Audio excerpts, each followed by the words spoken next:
calls for the Chancellor's resignation have gone out, not only from me or from the board of the FA, but from the Department of English, the majority of the faculty in physics, a petition signed by over 100,000 people, a group of faculty from the history department, an almost unanimous vote calling for the Chancellor's resignation from the Student General Assembly, and also the chair of the Graduate Student Association calling for the Chancellor's resignation. And also an international petition circulating right now organizing an academic boycott against UC Davis calling for the Chancellor's resignation. And I'd also like to begin just by stating how appalled I am at the system that's been imposed by this panel for determining who gets to speak at this meeting. And it's representative, in fact, of many of the concerns that I have. And so as some of you know, I've been arguing that the Chancellor's actions last Friday are no surprise whatsoever. They are not shocking. They are, in fact, predictable. And I've been arguing that they participate in a systematic use of police repression to silence student protests on our campuses since 2009. I've also been arguing that the Chancellor's responses to the event since then have been dishonest and misleading, and I'd like to explain why, and I hope I'll be granted the time to do that. First of all, I'd like to say that in November 2009, the Chancellor called in dozens of riot police to disperse the peaceful occupation of Mac Hall, which was free access to the building.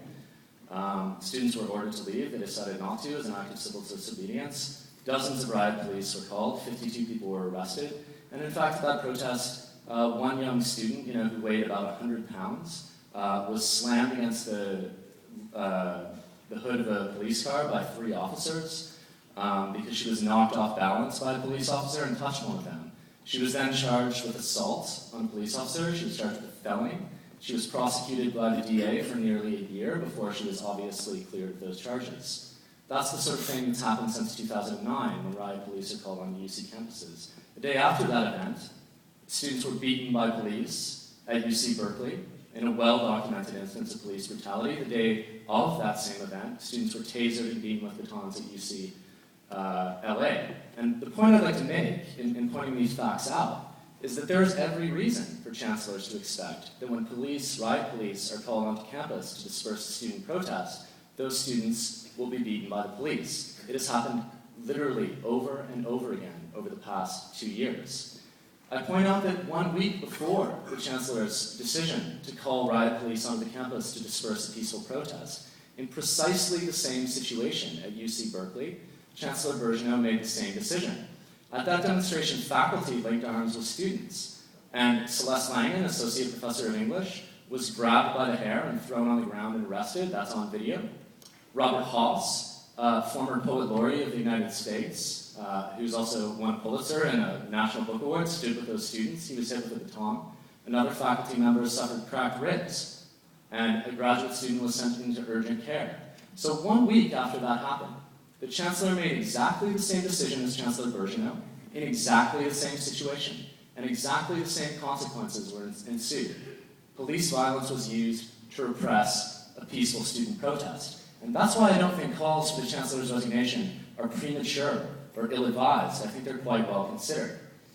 I'd like now to read to make my second point. Thanks. I'd like now to read to make my second point. A sequence of statements by the Chancellor in emails that she sent out. And I would just note that in line with the comments of the previous speaker, the Chancellor has made no mention of specifically prohibiting police force against student protesters on Friday.